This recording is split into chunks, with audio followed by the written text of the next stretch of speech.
les 5 stratégies incontournables pour trouver des clients quand tu es coach sportif. C'est ce que je te propose dans cette vidéo. En fait, cette vidéo, elle est tirée de l'accompagnement de plus de 100 coachs que j'ai accompagnés au quotidien et du coup, des meilleures stratégies que j'ai mis en place avec eux pour qu'ils puissent trouver des clients. Donc, elle ne sort pas de nulle part. L'objectif pour toi, c'est de comprendre que dans cette stratégie, il y en a qui vont te correspondre au nom. Tu vas pouvoir choisir celles, au pluriel, qui vont te correspondre le plus et qui vont correspondre le plus à ton business. Bonjour, je m'appelle Anthony Chave, fondateur de Perform Coach Formation. J'accompagne les coachs à vivre de leur passion, mais surtout à être rentable. Parce que ta passion, c'est bien, c'est d'être coach sportif, mais il faut que ça te rapporte de l'argent et que tu puisses vivre correctement. C'est mon objectif principal, notamment dans cette vidéo. Je suis aussi créateur du booster du coach sportif. Et si tu veux en savoir plus là-dessus, tu cliques sur le lien qui est juste en dessous.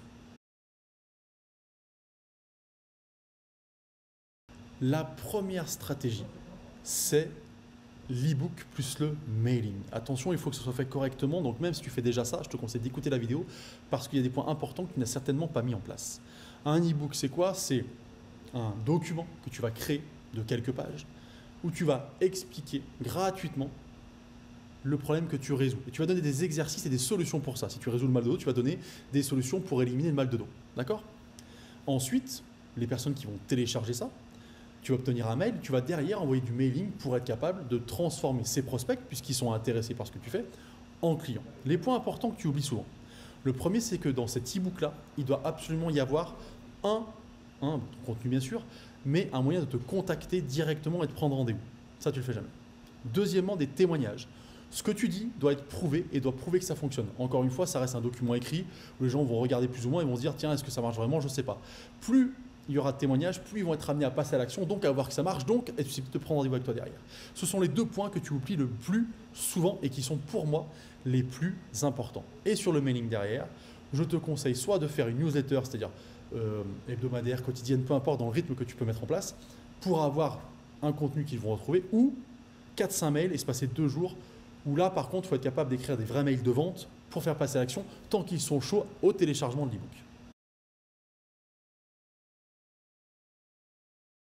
La deuxième stratégie incontournable, ce sont les stories. Tu en fais déjà, mais je t'explique qu'il faut les faire différemment pour que les gens passent à l'action directement. Tu te sers trop des stories comme moyen de communiquer sans rien derrière. À la fin de chaque story, il doit y avoir ce qu'on appelle un call to action, un CTA. Parce que ce call to action doit permettre aux gens de faire quelque chose derrière qui les rapprochera du rendez-vous avec toi ou qui les amènera directement au rendez-vous avec toi. Et tant que tu mets de la publication, de la communication notamment sur tes stories, n'hésite pas à faire plusieurs vignettes. Pareil, pour expliquer, je résous le mal de dos, tu as mal au dos, voilà ce qu'il faut faire. 4-5 vignettes. Et à la fin, si toi aussi tu as mal au dos et que tu en as marre et que tu veux ne plus avoir mal au dos en te levant tous les matins, clique sur le lien qui est en dessous pour prendre rendez-vous avec moi. Par exemple, il faut qu'il y ait à chaque fois sur tes stories de l'engagement pour que les gens puissent facilement prendre contact avec toi. Tant qu'ils sont dans la boucle, il faut absolument qu'ils puissent le faire. Plus tu rends possible, facile, simple la prise de rendez-vous, plus les gens vont passer à l'action. Et ça, c'est une chose que tu ne fais jamais. Je vois plein de stories sans call to action à la fin et tout ton contenu ne sert plus à rien parce qu'après, il faut qu'ils aillent dans la bio, qu'ils regardent ton site. C'est trop long pour beaucoup d'entre eux. La troisième stratégie, elle se trouve dans le réseau réel parce que c'est finalement l'élaboration d'un réseau réel et des réseaux sociaux qui va te permettre, c'est les deux qui vont te permettre de trouver des clients. Il faut que tu t'inscrives dans des business meetings. Il y a plein de business meetings, c'est la rencontre avec d'autres entrepreneurs pour présenter ce que tu fais et qu'ils puissent prendre tes services parce qu'ils sont intéressés. Les plus connus, Dinabuy, BNI, mais il y a aussi des réseaux qui sont moins chers et très efficaces, d'accord, qui fonctionnent très bien, qui sont locaux. Donc du coup, renseigne-toi, tu en trouveras plein et tu vas pouvoir aller faire des essais aussi. Donc vas-y sans aucun problème, tu n'es pas obligé de payer dès le départ pour découvrir ce que c'est, la présentation qu'il faut faire, etc. Bref, ces business meetings sont intéressants parce que ça va être de l'échange de réseau. Tu vas faire bosser les autres, en échange, ils vont te faire bosser. Ils vont parler de toi, tu vas parler d'eux. Et c'est gagnant-gagnant. Et c'est comme ça que tu vas arriver à te développer. Et on oublie trop souvent ce putain de réseau réel parce qu'on a la flemme de se déplacer, d'être toutes les semaines quelque part, etc. Non, c'est très important. C'est un des éléments qui différencie ceux qui trouvent des clients et ceux qui n'en trouvent pas. C'est ce mix réseau réel, réseaux sociaux. La quatrième stratégie incontournable, c'est de faire de l'exclusif. Créer une newsletter. Là, je ne te parle pas d'un mailing que tu envoies sur e-book. Je te demande simplement qu'à la fin de tes contenus, tu mets un call to action où tu invites les gens à s'inscrire à une newsletter qui peut être hebdomadaire, quotidienne, mensuelle, peu importe, tant qu'il y a une rythmique. Plus il y a de contenu, mieux c'est, parce que plus les gens passent à l'action, parce que plus il y a de répétition. Donc, dans ton contenu, il faut que tu aies du contenu gratuit, d'accord? Et si on peut, mais s'exprimer comme ça, c'est que tu as le contenu gratuit qui va amener à la newsletter. Dans la newsletter, il doit y avoir le contenu encore plus exclusif, c'est-à-dire que tu vas expliquer encore plus de choses. Tu dois donner vraiment des secrets là-dedans. Et plus tu donnes de secrets là-dedans, plus il y a un intérêt à s'inscrire. Et en fait, plus tu donnes de secrets, plus les gens qui vont être là vont être prêts à passer à l'action. Et surtout, tu as des gens qui sont triés sur le volet.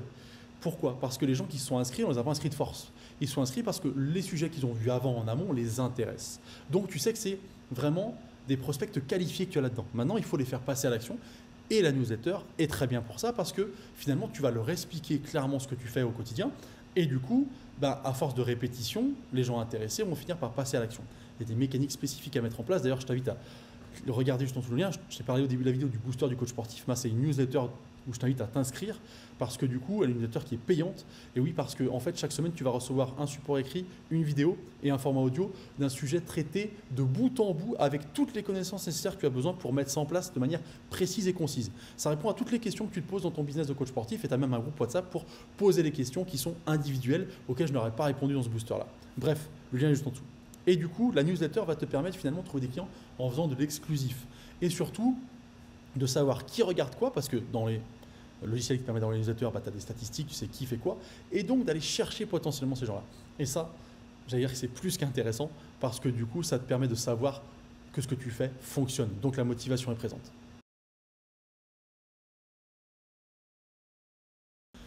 Pour cette 5e stratégie incontournable, on va parler du groupe Facebook. On reste dans l'exclusif, comme dans la newsletter, mais l'avantage du groupe Facebook, c'est qu'il y a interaction. La newsletter, tu laisses les gens tranquilles. Ils passent à l'action quand ils veulent. Le groupe Facebook, il faut que tu crées de l'interaction en faisant des lives, en mettant des vidéos, toujours avec un vrai contenu exclusif. Bien plus intéressant encore que ce que tu te donnes en gratuit d'habitude. D'accord? Et du coup, l'idée du groupe Facebook, c'est de faire interagir les gens à ce que tu fais. Donc, de pouvoir communiquer avec eux, et donc de pouvoir les attirer dans une discussion qui peut mener à du conseil, mais qui peut mener aussi à la mise en place de clients.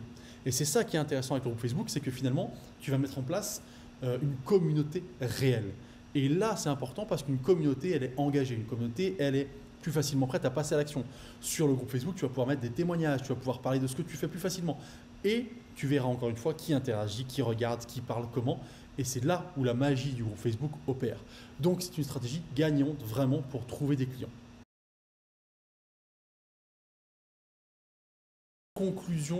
En conclusion, je te conseille de ne pas mettre les 5 stratégies en même temps. Et oui, tu vas dire, mais plus j'en mets, plus j'ai de chance. Le problème, c'est que ça te prend du temps et tu ne vas pas faire bien les choses. Choisis au maximum 2 stratégies dont je t'ai parlé et mets les 2 stratégies en place à fond. Parce que du coup, c'est ces stratégies-là qui vont te permettre finalement pousser à l'extrême et travailler comme un chef-d'œuvre, tu vois, c'est-à-dire que vraiment, chaque étape de ce que tu fais, le groupe Facebook demande du temps, d'implication, tu ne peux pas le faire rapidement, donc si tu fais 3-4 choses, tu vas en faire trop, d'accord? L'e-book, il doit être qualitatif, même si après tout tourne tout seul une fois que tu as créé l'e-book, du coup, moi je te conseille de prendre par exemple un élément qui tourne tout seul et un élément où derrière tu vas pouvoir avoir plus de présence et de mise en action, tu vois, ça c'est parfait. Et du coup, si tu choisis 2 choses dans ce que je t'ai dit, 2 éléments, 2 stratégies incontournables, forcément tu trouveras des clients parce que tu vas avoir une stratégie précise et claire déjà et que généralement tu n'as pas de stratégie quand tu démarres. Moi, je te souhaite une bonne journée, je te dis à bientôt. Si tu veux plus d'informations sur Perform Coach, sur moi ou sur ce qu'on propose, l'accompagnement ou le booster, les liens sont juste en dessous dans la description. Bonne journée, salut.